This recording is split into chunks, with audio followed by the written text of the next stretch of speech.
2 ദിവസമായിട്ട് ചിപ്പിമോള് ഗൗരിമോളോട് മിണ്ടുന്നില്ലാന്ന്. ആഹാ, എന്തുപറ്റി?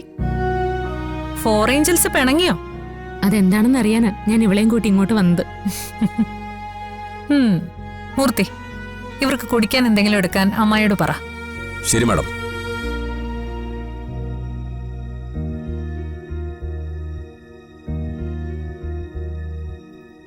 ആ ചിപ്പിമോളെ, ഇതാരാ വന്നിരിക്കുന്നേ നോക്കിയേ.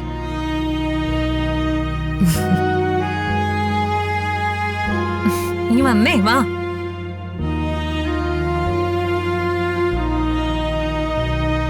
ഇനി വന്നേ. എന്തുപറ്റി? രണ്ടുപേരും തമ്മിൽ പിണങ്ങിയോ? നിങ്ങൾ നല്ല ഫ്രണ്ട്സ് അല്ലേ, പിന്നെന്തിനാ പിണങ്ങുന്നേ? എനിക്ക് പിണക്കൊന്നുമില്ല. ഓ, പിന്നെന്താ ഇപ്പൊ പ്രശ്നം? സത്യങ്ങൾ എന്നോട് മിണ്ടുന്നില്ല.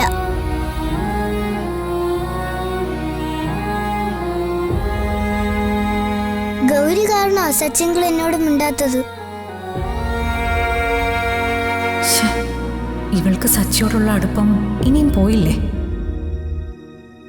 സച്ചേട്ടനോട് ചിപ്പിക്ക് ഇത്രയും അടുപ്പമുണ്ടോ? അങ്കിള് മോളോട് മിണ്ടിയില്ലാന്ന് കരുതി മോളെന്തിനാ ഗൗരി മോളോട് മിണ്ടാതിരിക്കുന്നെ? ഗൗരി മോളുടെ കൂട്ടുകാരിയല്ലേ? ഞാനൊന്നും ചെയ്തിട്ടില്ല. സത്യങ്ങൾ എന്നോട് മിണ്ടിയതിനാ ചിപ്പി എന്നോട് പിണങ്ങിയത്. ഓ, രണ്ടുപേരും ഇങ്ങ് വന്നേ. ചെല്ല്, വാ.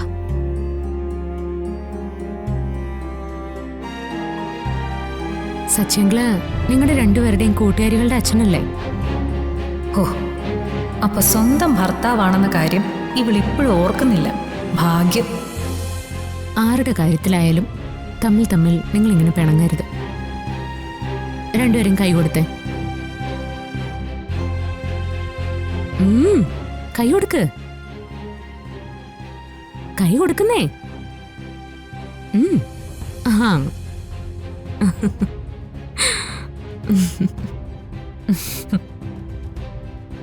ഇപ്പൊ രണ്ടുപേരുടെയും പിണക്കമൊക്കെ മാറിയില്ലേ?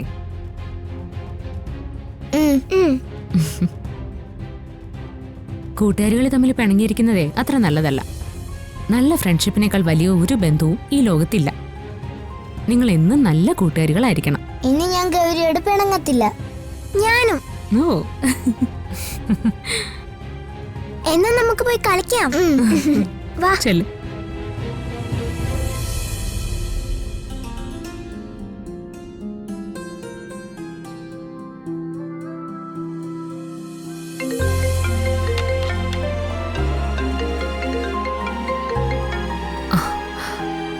ഹലോ വക്കീലെ, ഒരു മിനിറ്റ്. സമൃദ്ധ ഇരിക്കേ.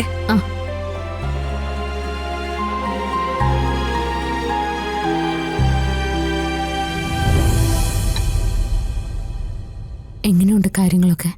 എല്ലാം ഞങ്ങൾ വിചാരിച്ച പോലെ തന്നെ നടക്കുന്നുണ്ട്. നാളെ തന്നെ പുനരന്വേഷണത്തിനുള്ള കേസ് കോടതിയിൽ സമർപ്പിക്കും, എല്ലാ തെളിവുകളോടെയും. ഇവളെ ചുരുട്ടിക്കൂട്ടി വെളി കളയാതെ ഞങ്ങൾ ഇവിടുന്ന് പോവില്ല. കോടതിയിലെ കാര്യങ്ങളൊക്കെ ഞങ്ങൾ നോക്കിക്കോളാം. നിങ്ങൾ ഇതിനകത്ത് കാര്യങ്ങൾ നോക്കിയാൽ മതി. ഇതുവരെയും അവധിക്ക് സംശയമൊന്നുമില്ലല്ലോ അല്ലേ? ഇല്ലെന്ന് മാത്രമല്ല, എന്നെ ഇപ്പൊ കുറച്ചുകൂടി വിശ്വാസമാ. നന്നായി. ആ വിശ്വാസം നിലനിർത്തണം അവസാന നിമിഷം വരെ.